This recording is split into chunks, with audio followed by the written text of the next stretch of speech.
তাম ও তানাউলের ব্যবস্থা করা হয়, খানা পিনার ব্যবস্থা করা হয়, তাহলে সেইটা দ্বিতীয় নম্বর শর্ত পূরণ করা হয়।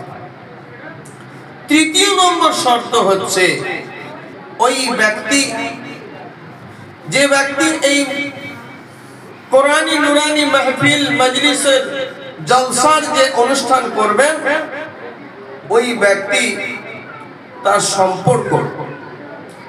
সম্পর্ক, তার নিসবত, তার কানেকশন একজন আল্লাহর ওলির সাথে হতে হবে। বলেন সুবহানাল্লাহ। এই লাইট দেখছেন না, এই লাইটের একটা কানেকশন আছে, এই লাইটের একটা নিসবত আছে, এই লাইটের একটা সম্পর্ক আছে। কোথায়? পাওয়ার হাউসের সাথে না, তাই তো? এই লাইটের পাওয়ার হাউসের সাথে একটা নিসবত, কানেকশন, সম্পর্ক আছে। আমি যদি এই তারটাকে কেটে দিই, কানেকশন কি হবে? ডিসকানেক্ট হয়ে যাবে না? লাইট জ্বলবে? জ্বলবে না।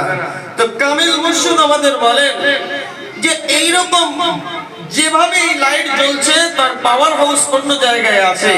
তো প্রত্যেক জামানার মধ্যে একজন করে আল্লাহর ওলি, তিনি কি করেন? মানুষকে হেদায়েতের পথে আহ্বান জানান, ডাক দেন, দাওয়াত দেন।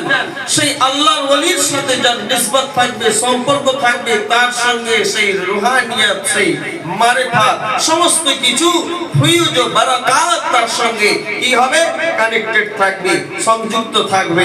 আর যদি তার সঙ্গে ডিসকানেক্ট হয়ে যায়, তার সঙ্গে রুহানিয়াত চলে যায়। রুহানিয়াতটা কি? আমি একটা উদাহরণ দিই। যেমন আপনি দেখবেন যে গান্ধীজির স্ট্যাচু দাঁড়িয়ে আছে, গান্ধীজির স্ট্যাচুর সামনে একটা গোলাপ ফুল নিয়ে এসে গান্ধীজির নাকের সামনে ধরবেন, গান্ধীজির কি নাকের না মুখের কোন বিকৃত কি উৎফুল্লতা, কোন আনন্দ কিছু কি প্রকাশ পাবে কিনা সেটা লক্ষ্য করবেন। পাবে না?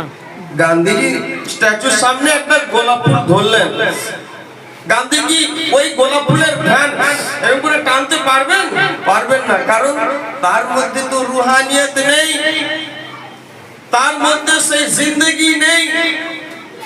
আর দুনিয়াবি কিছু মজলিস, যে মজলিসের বুনিয়াদ, যে মজলিসের ভিত্তি যদি হারামের উপরে হয়ে থাকে, যে মজলিসের ভিত্তি যদি নিজের নফসানিয়ত খায়েসাতের সাথে হয়ে থাকে, যে দুনিয়ার এই মজলিস, যে মজলিসের যদি কানেকশন কোন আল্লাহর ওলির সাথে না হয়ে থাকে, তাহলে মনে করবেন ওই মজলিসটা ওই রকম